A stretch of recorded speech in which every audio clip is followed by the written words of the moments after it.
Hi student, कैसे हैं। आशा करते हैं कि आप लोग सब अच्छे होंगे। आज साइंस का महा मैराथन लेकर आया हूं और सबसे चीज़ देखने वाली ये बात है कि बिहार बोर्ड के द्वारा जो क्वेश्चन सेट की जाती है उसके स्वरूप को समझेंगे।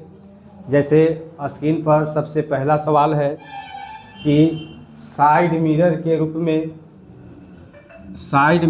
रूप में उपयोग होता है उत्तल लेंस, अवतल लेंस कि दोनों, कि इनमें से कोई नहीं। तो आप लोगों ने पढ़ा होगा कि साइड मिरर के रूप में उपयोग जो किया जाता है वो उत्तल दर्पण का उपयोग किया जाता है। किस दर्पण का? उत्तल दर्पण का। अर्थात इसमें जो ऑप्शन सही होगा वो ऑप्शन नंबर डी सही होगा। अब अगला सवाल में आएंगे कि सोलर कुकर के रूप में, किस कुकर के रूप में? तो सोलर कुकर के रूप में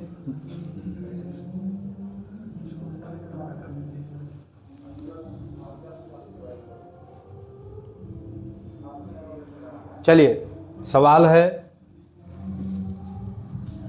कि सोलर कुकर के रूप में व्यवहार किया जाता है। ऑप्शन आपके सामने है, अवतल दर्पण, उत्तल दर्पण, समतल दर्पण कि परवलयिक दर्पण। तो सोलर कुकर के रूप में जो उपयोग किया जाता है वो अवतल दर्पण का उपयोग किया जाता है। तो इसका जो सही ऑप्शन होगी, ऑप्शन नंबर कौन होगा? तो ए होगा। कौन ऑप्शन होगा? तो ए ऑप्शन जो है इसका सही जवाब होगी। अगला क्वेश्चन है, थर्ड नंबर है, सर्च लाइट का परावर्तक सतह। सर्च लाइट का परावर्तक सतह, सर्च लाइट का परावर्तक सतह कौन होता है? तो आप लोगों ने, आपके सामने 4 ऑप्शन दिया हुआ है। पहला है उत्तल दर्पण, दूसरा है अवतल दर्पण और तीसरा है समतल, और चौथा जो ऑप्शन है आपके सामने उत्तल और अवतल दर्पण। तो चलिए इसका सही जवाब देखते हैं कौन बच्चा देता है। तो इसका जो सही जवाब होगी वो अवतल दर्पण होगी। कौन दर्पण होगी? अवतल दर्पण होगी। अगला सवाल है आपके सामने, प्रकाश की किरणें गमन करती है। तो सब लोगों को मालूम है कि प्रकाश की जो किरणें है एक सीधी रेखा में गमन करती है। कौन रेखा में गमन करती है? सीधी रेखा में गमन करती है। अगला सवाल है आपके सामने, 5वां सवाल है कि प्रकाश तरंग का उदाहरण है। प्रकाश तरंग का उदाहरण है ध्वनि तरंग, पराबैंगनी तरंग कि विद्युत चुंबकीय तरंग, और चौथा जो ऑप्शन आपके सामने है वो प्रस्रव्य तरंग है। तो इसका जो सही जवाब होगी वो विद्युत चुंबकीय तरंग इसका सही जवाब होगी। अगला सवाल है, छठा सवाल है कि काल्पनिक प्रतिबिंब हमेशा होता है। तो सब लोगों को मालूम है, या ऑप्शन देख के आप लोगों को मालूम चल गया होगा कि इसका सही उत्तर क्या होगी। तो काल्पनिक प्रतिबिंब जो होता है वो सीधी होती है, जबकि वास्तविक प्रतिबिंब जो होता है वो उल्टा होती है। सब लोग का जवाब आने लगा कि इसका जो सही जवाब होगी वो क्या होगा? ऑप्शन नंबर ए, अर्थात सीधा होता है। अब अगला सवाल है, समतल दर्पण में प्रतिबिंब का आवर्धन। समतल दर्पण में आवर्धन होता है। समतल दर्पण में आवर्धन होता है। तो समतल दर्पण में जो आवर्धन होता है वो +1 के बराबर होती है। कितना के बराबर होती है? तो +1 के क्या होती है? बराबर होती है। तो आप लोगों को सामने 4 ऑप्शन दिया हुआ है, कि ऑप्शन देखकर आप पता लगा सकते हैं कि इसका सही उत्तर क्या होगी। हम बोले कि समतल दर्पण में जो प्रतिबिंब का आवर्धन वो कितना होता है? तो 1 के बराबर होती है। कितने के बराबर होती है? 1 के बराबर होती है। चलिए, तो अब अगला जो सवाल है, 8 नंबर जो सवाल है आपके सामने, को निम्नलिखित में से कौन सी वस्तु कौन सी वस्तु वास्तविक प्रतिबिंब बना सकता है? कौन सी प्रतिबिंब? वास्तविक प्रतिबिंब। आपके सामने 4 ऑप्शन दिया हुआ है।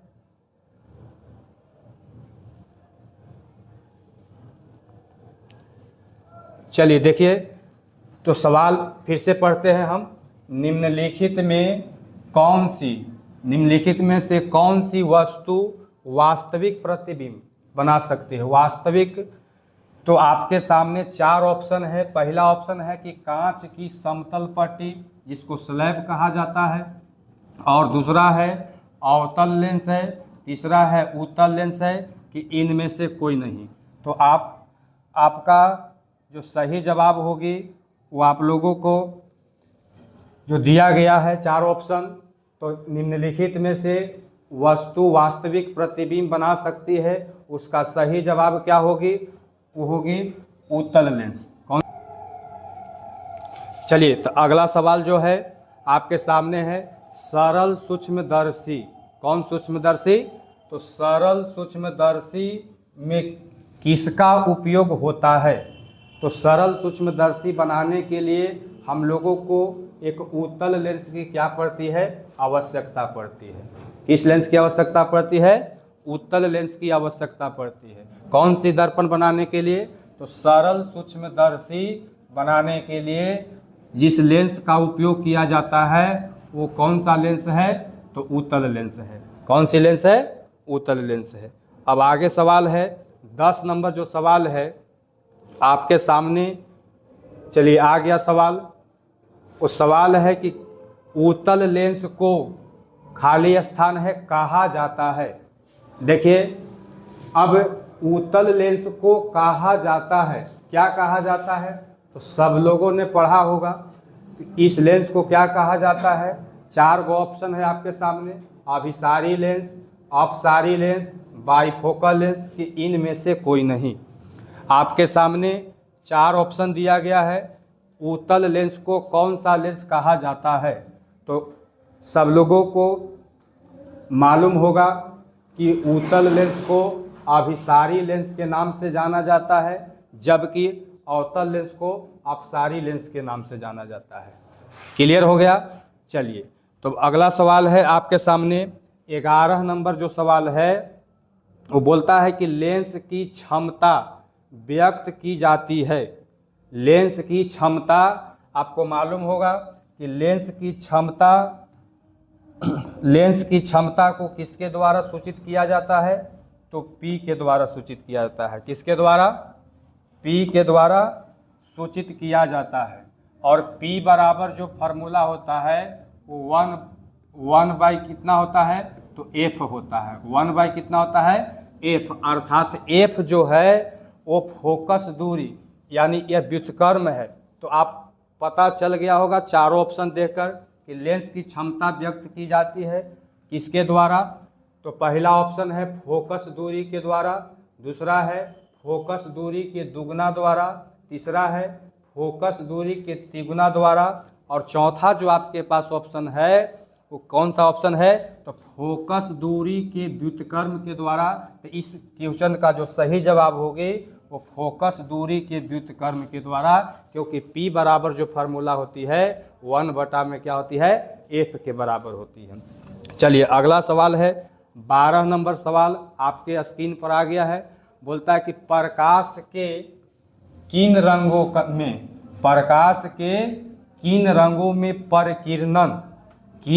में परिकिरणन सबसे कम होती है?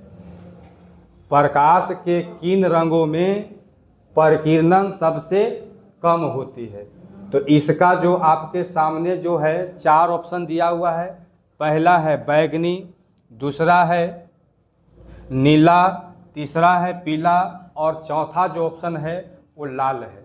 तो आप लोगों को मालूम है, आप लोगों ने पढ़ा होगा कि जैसे लाल रंग की जो तरंगदैर्घ्य सबसे अधिक होता है, जबकि परिकिरणन सबसे क्या होती है? कम होती है। अर्थात इसका सही जवाब क्या होगी? तो लाल होगी। यदि यही सवाल रहता है कि निम्नलिखित में से कौन से रंग का तरंगदैर्घ्य सबसे अधिक होगा तो उसका सही जवाब होती लाल रंग। लाल रंग की जो तरंगदैर्घ्य होती है सबसे अधिक होती है, प्रकीर्णन सबसे कम होता है, और बैगनी रंग का प्रकीर्णन सबसे ज़्यादा जबकि तरंगदैर्घ्य क्या होती है, कम होती है। तो इसका सही जवाब क्या हो गया, लाल रंग हो गया। अगला सवाल है आपके सामने 13 नंबर जो सवाल है बहुत ही खूबसूरत सवाल है। देखिए ये जो सवाल है बोलता है कि नेत्र लेंस, यदि नेत्र लेंस की यदि फोकस दूरी, कौन सी दूरी, यदि नेत्र लेंस की फोकस दूरी क्या हो जाती है, कम हो जाती है, तब हम लोगों में यानी मानव में कौन से दृष्टि दोष उत्पन्न होगा।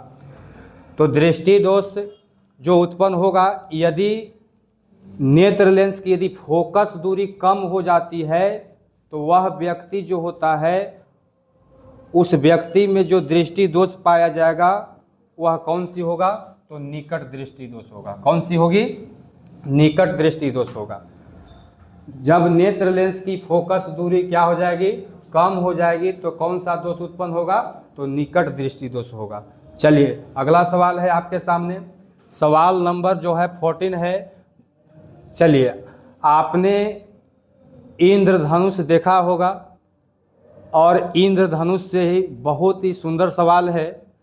जो सवाल है आपके सामने स्क्रीन पर देख रहे होंगे, बोलता है सवाल कि इंद्रधनुष का भीतरी हिस्सा मतलब अंदर वाली जो हिस्सा होती है वो कौन सा रंग होता है। तो इंद्रधनुष की जो भीतरी हिस्सा होती है और भीतरी हिस्सा में जो रंग होती है वो कैसी होती है, तो बैगनी होती है। कैसी रंग होती है, बैगनी रंग होती है। मालूम चल गया सब लोगों को। जैसे जो इंद्रधनुष है, इंद्रधनुष के जो भीतरी हिस्सा में होती है वो कौन सी रंग होती है, तो बैगनी होती है। तो चलिए अगला सवाल है कि नेत्र द्वारा किसी वस्तु का कैसा प्रतिबिंब बनाता है। नेत्र द्वारा किसी वस्तु का प्रतिबिंब, नेत्र द्वारा किसी वस्तु का कैसा प्रतिबिंब बनता है। चलिए अगला सवाल है, नेत्र द्वारा किसी वस्तु का कैसा प्रतिबिंब बनता है। तो हम लोगों की नेत्र में जो है वो प्रतिबिंब कैसा बनता है, तो वास्तविक बनता है, और वास्तविक के साथ साथ उल्टा बनता है तथा क्या बनती है, छोटा बनती है। तो इसका जो सही जवाब होगी वो ऑप्शन नंबर कौन होगा, सी होगा।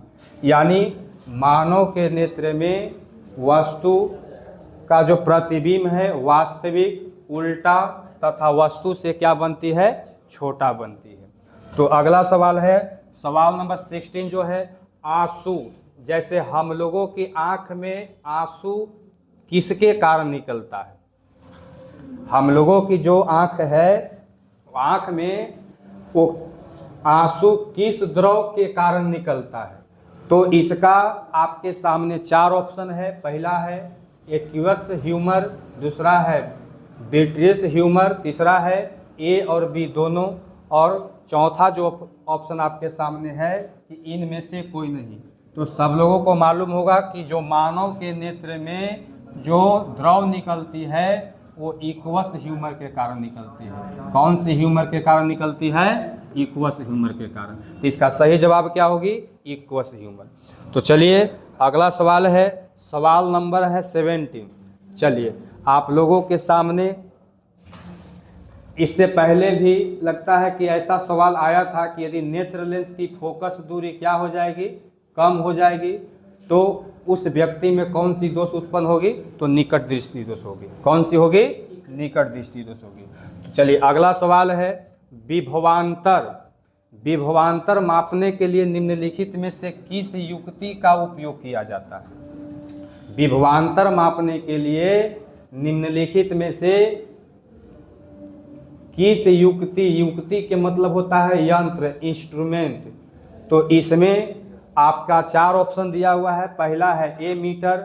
सबको मालूम है ए मीटर को श्रेणी क्रम में जोड़ा जाता है, जबकि समांतर क्रम में वोल्ट मीटर को। तो विभवांतर के मापने के लिए जिस युक्ति का व्यवहार किया जाता है उस युक्ति को यानी उस यंत्र को वोल्ट मीटर कहते हैं। कौन मीटर कहते हैं? वोल्ट मीटर कहते हैं। तो चलिए अगला सवाल है, सवाल नंबर है 19, ए मीटर। देखिए इससे पहले हम चर्चा किए थे कि ए मीटर को श्रेणी क्रम में जबकि वोल्ट मीटर को समांतर क्रम में जोड़े जाते हैं। तो सवाल आपके सामने है, ए मीटर को विद्युत परिपथ में जोड़ी जाती है कौन से क्रम में? तो श्रेणी क्रम में। और यही सवाल रहता है कि वोल्ट मीटर को कौन सा क्रम में जोड़ा जाता है? तो उसका सवाल सही जवाब क्या होती है? समांतर क्रम होती। तो सवाल नंबर जो 20 है, विद्युत धारा उत्पन्न करने की युक्ति को क्या कहते हैं? तो ए मीटर तो है, तो ये तो विद्युत धारा उत्पन्न करेगी नहीं, मीटर है। फिर उसके बाद आपका जो है ऑप्शन नंबर जो सी है वो जनित्र मतलब जनरेटर, और ऑप्शन नंबर जो डी है वो है वोल्ट मीटर। तो ए मीटर और मीटर ये सब है से मात्रक है, वोल्ट मीटर भी मात्रक है, जबकि जनरेटर है से एक प्रकार का क्या है? यंत्र है, जो किसको उत्पन्न करेगा? तो विद्युत धारा को उत्पन्न करता है। तो इसका जो सही जवाब होगी ऑप्शन नंबर कौन होगा? सी होगा, अर्थात जनित्र जनरेटर होगा। सवाल नंबर क्या है? किलोवाट घंटा। किलोवाट घंटा किसका मात्रक है? तो किलोवाट घंटा मात्रक किसका है? ऑप्शन नंबर 1 में है धारा का, दूसरा है समय का, तीसरा का है विद्युत ऊर्जा, और चौथा जो आपके सामने ऑप्शन है वो विद्युत शक्ति है। तो आप लोगों ने पढ़ा होगा किलोवाट घंटा जो है वो विद्युत ऊर्जा का मात्रक है। किसका मात्रक है? तो विद्युत ऊर्जा का। तो इसका जो सही जवाब होगी वो ऑप्शन नंबर सी, अर्थात विद्युत ऊर्जा। तो अब आगे सवाल को लेकर चलते हैं। बोलता है कि घरों में हम लोग सब लोगों के घर में एक बोर्ड लगा हुआ रहता है, उस बोर्ड में कौन से क्रम में तार जोड़ा हुआ रहता है? तो सबको मालूम है कि जो हमारे घरों में जो विद्युत परिपथ जो है वो श्रेणी क्रम में जुड़ा हुआ रहता है। कौन से क्रम में? श्रेणी क्रम में जुड़ा हुआ रहता है। क्लियर है? तो चलिए अगला सवाल है, सवाल नंबर 23, मानव शरीर का प्रतिरोध होता है।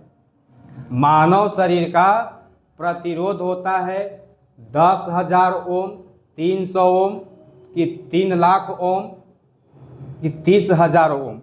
तो देखिए ये जो ऑप्शन है, मनुष्य में जो प्रतिरोध होती है वो होता है 50,000 ओम। कितना ओम? 50,000 ओम होती है।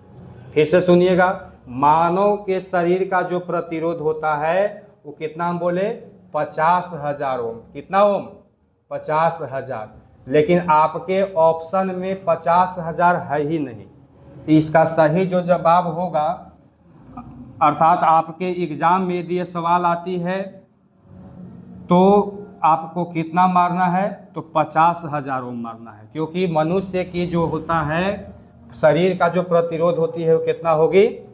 50,000 ओम होती है। यदि यही ऑप्शन रहता 10,000 ओम से अधिक, 300 ओम से अधिक, तो 30,000 से अधिक ओम रहता तो ऑप्शन नंबर कौन सही होता? डी होता। लेकिन एक्चुअल में जो होता है मानव शरीर का जो प्रतिरोध होती है वो कितना होती है? 50,000 होती है। क्लियर है? चलिए यहाँ पर सवाल देखना है कि पूछ क्या रहा है कि मानव शरीर के प्रतिरोध, यदि ऑप्शन में आपको देगा कि 10,000 से अधिक, कि 300 ओम से अधिक, कि 3 लाख से अधिक, कि 30,000 से, तो जैसे ही 30,000 से अधिक होगा तो ऑप्शन नंबर डी मारिएगा। नहीं तो एक्चुअल में जो इसका प्रतिरोध जो होता है वो कितना होती है? 50,000 ओम होती है। कितना ओम होती है? 50,000। चलिए अगला जो सवाल है, सवाल नंबर है 24, बोलता है वोल्ट प्रति एम्पियर। वोल्ट प्रति एम्पियर। तो वोल्ट प्रति एम्पियर पढ़े होंगे, वोल्ट प्रति एम्पियर यानी जो वोल्ट प्रति एम्पियर जो होता है, वोल्ट प्रति एम्पियर यानी 1 ओम के क्या होती है? बराबर होती है। कितने ओम के बराबर होती है? 1 ओम के। तो यहाँ पर सवाल जो आपके सामने है कि वोल्ट प्रति एम्पियर प्रदर्शित करता है या यही रहेगा प्रकट करता है या सूचित करता है किसको? तो आपको देख के मालूम चला गया होगा कि वोल्ट प्रति एम्पियर जो होता है कितने ओम के बराबर होती है? 1 ओम के, अर्थात इसका जो सही जवाब होगी वो कितना होगी? 1 ओम होगी। चलिए अगला सवाल है, सवाल नंबर 25 बोलता है कि घरेलू विद्युत परिपथ में उदासीन तार, कौन सी तार? उदासीन तार। तो आपके सामने जो है वो ऑप्शन है, लाल है, हरा है, काला है और क्या है? पीला है। तो घरेलू परिपथ में जो उदासीन के रूप में जिस तार का प्रयोग किया जाता है वो कौन सा होता है? तो काला होता है। कौन सा होता है? काला होता है। ठीक है, तो चलिए अगला सवाल है आपके सामने, लघु पथन। लघु पथन के मतलब होता है शॉर्ट सर्किट। तो सब लोगों को मालूम है कि जब जहां पर भी यदि शॉर्ट सर्किट होती है तो वहां पर जो वोल्टेज हो जाता है वो अधिक हो जाती है। कैसा हो जाता है? अधिक हो जाता है। तो अब आपके सामने 4 ऑप्शन दिया हुआ है, तो लघु पथन के मतलब होता है शॉर्ट